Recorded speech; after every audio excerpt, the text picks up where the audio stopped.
Mastering English phrases. Understanding, in the teeth of. Hello, everyone. Welcome to our latest English language learning video. Today, we're going to explore a fascinating English phrase, in the teeth of. This phrase is not only interesting but also quite useful in various contexts. So, let's dive in and discover its meanings and applications. In the teeth of is an idiomatic expression that essentially means facing direct opposition or resistance.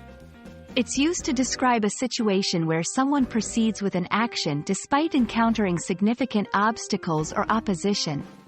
For example, if you say, "She opened her business in the teeth of the economic crisis," it means she started her business despite the challenging economic conditions. The phrase, "in the teeth of," has nautical origins. It dates back to times when sailing was a common mode of transportation.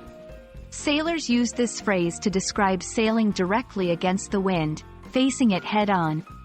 This metaphorical use has evolved over time to depict any kind of opposition or challenging situation, not just in sailing.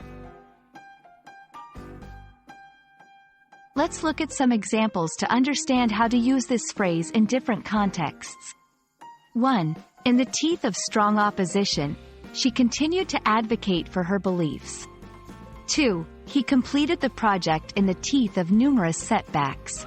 3. In the teeth of the storm, the rescue team pressed on with their mission. Notice how the phrase is used to highlight determination and perseverance in difficult circumstances. There are other phrases and words that carry a similar meaning.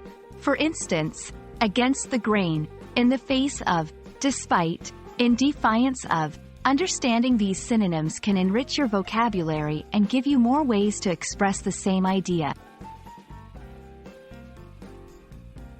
We hope this video has been enlightening and that you now feel more comfortable using "in the teeth of" in your conversations and writing. Remember, mastering such phrases can significantly enhance your English language skills. Until next time, keep practicing and exploring the richness of the English language.